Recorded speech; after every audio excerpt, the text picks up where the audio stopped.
Сол күні ол жалғыз қалды, бірақ үйде біреу бар еді. Әз Наурыз түні не болды? Ешкім айтпайтын қорқыныш. Ол айнаға қарады, бірақ онда өзі емес болды. Осы видеоны соңына дейін көруге кеңес беремін. Сәлем, қорқынышты оқиғаларды сүйетін көрермен. Арнаға тіркеліп, қазақша контентті қолдап кет.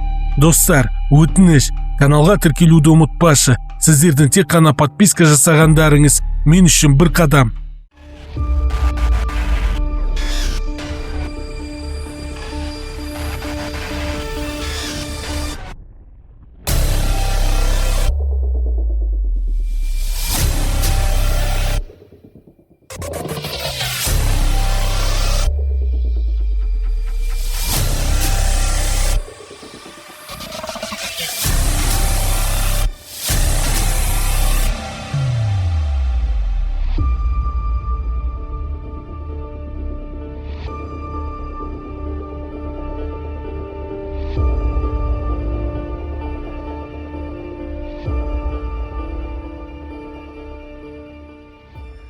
Наурыз мерекесі.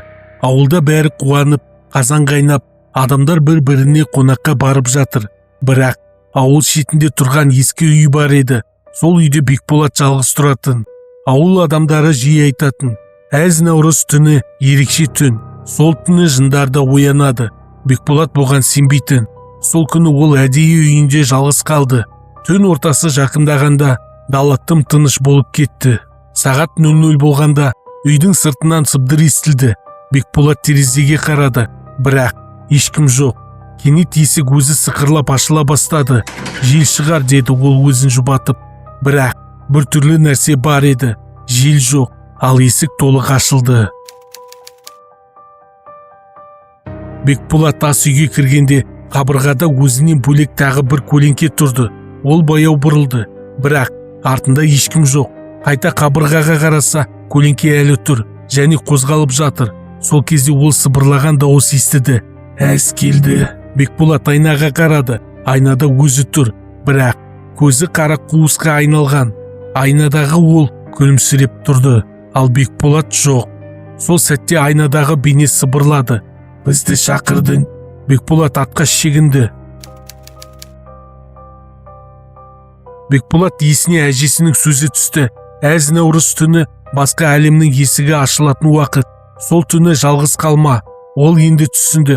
Бүгінгі түн жай мереке емес. Үйдің ішінен аяқ дыбысы естілді. Біреу жаймен жүріп келе жатыр. Бекболат есікті жаппақ болды, бірақ есік сыртынан біреу ұстап тұр. Сосын баяу дауыс шықты: аш, біз келдік. Жарық өшіп қалды. Қараңғыда бір силуэт көрінді. Беті жоқ, көздері жоқ, тек қара қуыс. Ол Бекболатқа жақындап келе жатты. Әр қадам сайын ауа суып бара жатты. Бекболат сыртқа қашып шықты. Ауылға қарай жүгірді, бірақ ауыл жоқ. Барлығы қараңғы, үйлер көрінбейді. Тек алыстан бір дауыс: бұл түнде ешкім жоқ. Силуэт оның артында тұрды. Бізбен қал, деді ол. Бекболат көзін жұмды және жүгіріп кетті. Кенеттен жарық пайда болды. Бекболат көзін ашқанда таң атып келе жатты. Ауыл орнында бәрі қалыпты сияқты, бірақ адамдар оған бір түрлі қарап тұрды. Ол суға қарады. Айнадағыдай көзі қара қуысқа айналған. Сол сәтте ол сыбырлады: әз келді. Егер видео ұнаса, арнаға тіркеліп лайк басып, өз пікіріңді қалдырып кет. Әрине, мен оқимын. Қазақша контенттің дамуына қолдауларың қажет.